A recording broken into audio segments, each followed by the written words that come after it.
છોટાઉદેપુર જિલ્લા સ્વાગત કાર્યક્રમમાં નાગરિકો દ્વારા વ્યક્તિગત અને જાહેર હિતને સ્પષ્ટતા કુલ 17 પ્રશ્ન રજૂ થયા.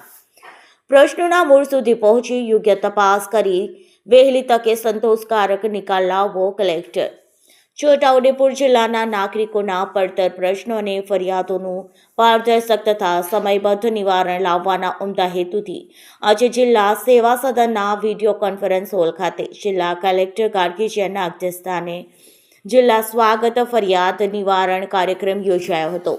જિલ્લા સ્વાગત કાર્યક્રમમાં નાગરિકો દ્વારા વ્યક્તિગત અને જાહેર હિતને સ્પષ્ટતા કુલ 17 પ્રશ્ન રજૂ કરવામાં આવ્યા હતા.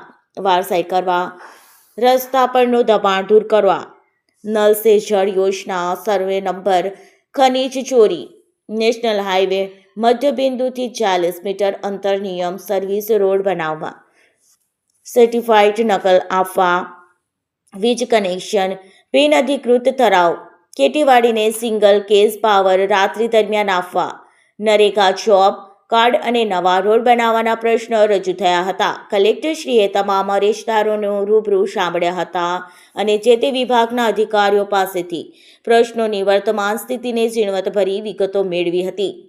કલેક્ટરે અધિકારીઓને તાકીદ કરી હતી કે પ્રશ્નોના મૂળ સુધી પહોંચી યોગ્ય તપાસ કરી વહેલી તકે સંતોષકારક નિકાલ લાવવો. આ બેઠકમાં જિલ્લા વિકાસ અધિકારી સચિન કુમાર, પોલીસ અધિક્ષક ઇમ્તિયાઝ શેખ, નિવાસી અધિક્ષક કલેક્ટર શૈલેષ ગોકલાણી સહિત સંબંધિત વિભાગના અધિકારીઓ ઉપસ્થિત રહ્યા હતા. રિપોર્ટર મોહસિન સુરતી, છોટાઉદેપુર.